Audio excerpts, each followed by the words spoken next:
नमस्कार, आप देख रहे हैं आपका फेवरेट डिबेट शो महाभारत। आपके साथ मैं हूं सुचरिता कुकरेती और आज महाभारत में बात करेंगे उस तस्वीर की जिसका इंतजार हर कोई कर रहा है। हम बात कर रहे हैं 4 जून की तस्वीर की। जी हां, 4 जून को आप सब लोग सुबह से रिपब्लिक भारत देखने के लिए बैठ जाएंगे, ये जानने के लिए कि सरकार किसकी बन रही है। लेकिन आज 4 जून की तस्वीर यानी कि एक ट्रेलर आपको दिखाना चाहती हूं, क्योंकि 4 जून के लिए ऐसा लग रहा है कि मौजूदा बीजेपी सरकार ने पहले से अगले कार्यकाल की तैयारी शुरू कर दी है और उस कार्यकाल के लिए किस तरह से बैठकों का दौर भी जारी हो गया है।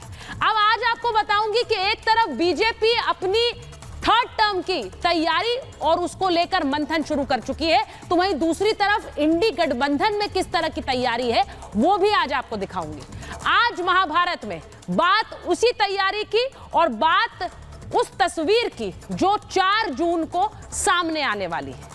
अब सबसे पहले तो मैं आपको बताती हूं कि 4 जून के लिए मोदी प्लान क्या है। जी हां, बीजेपी में 4 जून के बाद की तैयारी शुरू हो गई है। सरकार के 100 दिनों का एजेंडा तैयार हो गया है। अब वहां पर बैठकों में बड़े फैसलों की प्लानिंग भी की जा रही है कि 4 जून के बाद किस तरह की रूपरेखा सरकार की होगी।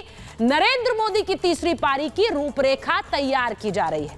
अब मंत्रिमंडल में कौन हो सकता है उसे लेकर हर बड़े पद पर मंथन किया जा रहा है। बड़े फैसलों पर खास ग्रुप काम कर रहे हैं। लेकिन सिर्फ यही नहीं है, नरेंद्र मोदी के चाणक्य अमित शाह ने खुद बड़ा ऐलान किया है जिसकी चर्चा आज महाभारत में करूंगी।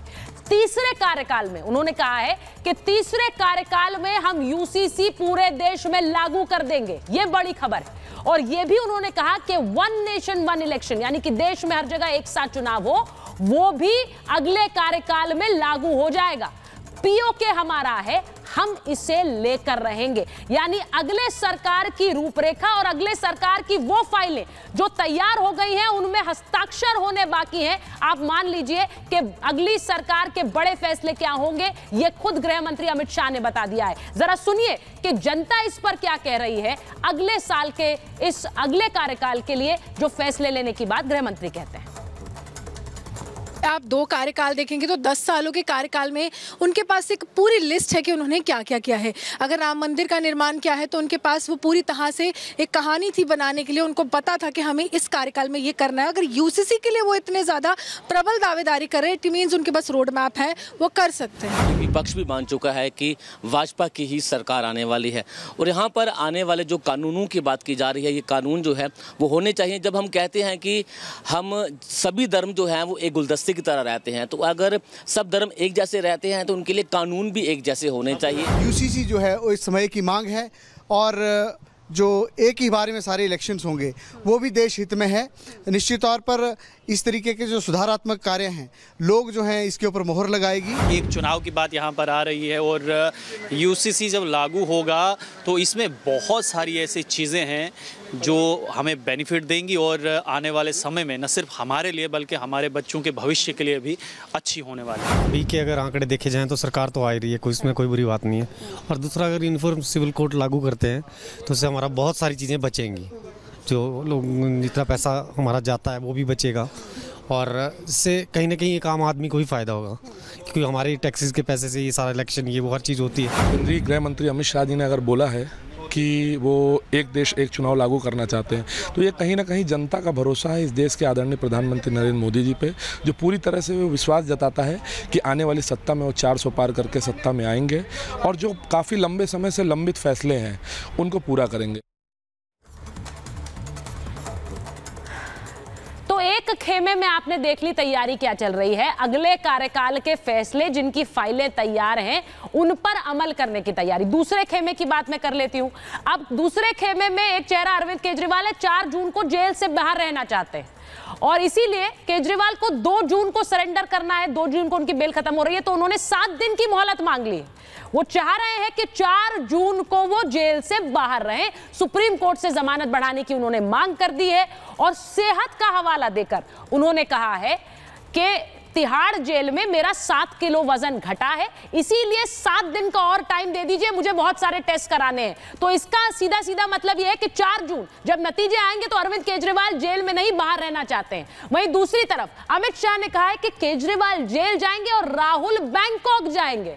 नरेंद्र मोदी ने कहा है कि राहुल और तेजस्वी पर जब उनकी भविष्यवाणी आई तो उन्होंने कहा 4 जून के बाद शहजादे विदेश भाग जाएंगे और वहीं नौकरी के बदले जमीन वाले, यानी वो सीधे सीधे लालू यादव और तेजस्वी यादव की बात कर रहे हैं, वो जेल जाएंगे। शाही परिवार खड़गे पर, मल्लिकार्जुन खड़गे पर ठीकरा फोड़ेगा हार के। और योगी आदित्यनाथ ने इसी में एक और लाइन कही है, उन्होंने कहा कि 2 लड़कों की दोस्ती फिर से टूटने वाली है, यानी 4 जून को यह तस्वीर होगी। लेकिन वहां दावे अलग हैं। वहां इंडिया गठबंधन का कहना है कि सीटें हमारी आएंगी और हम सरकार बना रहे हैं। एक बार सुन लीजिए कि इसको लेकर किस तरह के वार चल रहे हैं। जिन्होंने नौकरी के बदले जमीन लिखवाई है, कान खोल के सुन लो, उनका जेल जाने का काउंटडाउन शुरू हो चुका है। हार रहे तो इस तरह का बयान दे रहे। ये झारखंड और दिल्ली नहीं है, ये बिहार। एक बार हाथ लगा करके तो दिखाओ, किसी से डरता नहीं है बिहारी। मेरे प्रधानमंत्री आपको धमकी नहीं दे रहे हैं, जो प्रत्यक्ष है उसी की जानकारी दे रहे हैं। 1 जून को केजरीवाल जी को जेल जाना है। 6 जून को राहुल बाबा वैकेशन पर बैंकॉक जा रहे हैं। डॉक्टर्स ने कहा है बहुत सारे टेस्ट्स लिखे हैं, एक ही हफ्ता मैंने मांगा है कि 1 हफ्ते के अंदर मैं अपने सारे टेस्ट करा लूंगा। अब मोहल्ला क्लिनिक में जाकर चेकिंग करा के पहुंचिए ना। आवाज लग रही है तिहाड़ जेल से कि अरविंद केजरीवाल हाजिर हों। कांग्रेस और समाजवादी पार्टी का जो गठबंधन है, आप देखना 4 जून को फिर इनकी दोस्ती खंड खंड में विभक्त हो जाएगी। और मेरे साथ आज जो मेहमान जुड़ रहे हैं महाभारत में, मैं उनका परिचय आपसे करा देती हूं। मेरे साथ बीजेपी के प्रवक्ता जुड़ रहे हैं सिद्धार्थ यादव जी। आशुतोष वर्मा जी को आप देख सकते हैं, राष्ट्रीय प्रवक्ता है समाजवादी पार्टी के। वहीं हमारे साथ स्टूडियो में कांग्रेस के नेता अजय वर्मा जी जुड़ रहे हैं और हमारे साथ संजीव कौशिक जी हैं, राजनीतिक विश्लेषक हैं, आम आदमी पार्टी का पक्ष रखते हैं। और हमारे साथ अजय जी हैं जो कि एलजेपीआर के प्रवक्ता हैं और राय रखते हैं अपनी, बहुत दिनों बाद स्टूडियो में आए हैं। मैं शुरुआत सबसे पहले सिद्धार्थ जी आपके साथ कर रही हूँ। सिद्धार्थ जी, मुझे सबसे पहले ये बताइए कि ये मंथन चल रहा है, बैठकें चल रही हैं, ये तो कहा जा रहा है कि अगली सरकार की रूपरेखा तैयार की जा रही है, लेकिन वहीं दूसरी तरफ जो यूसीसी की बात कही गई और अगले टर्म में 1 नेशन 1 इलेक्शन की बात कही गई, ये विपक्ष का कहना इसलिए भी कही गई कि आखिरी चरण में पूरा जोर लगा दें जहां सीटें कम पड़ रही हैं आपकी।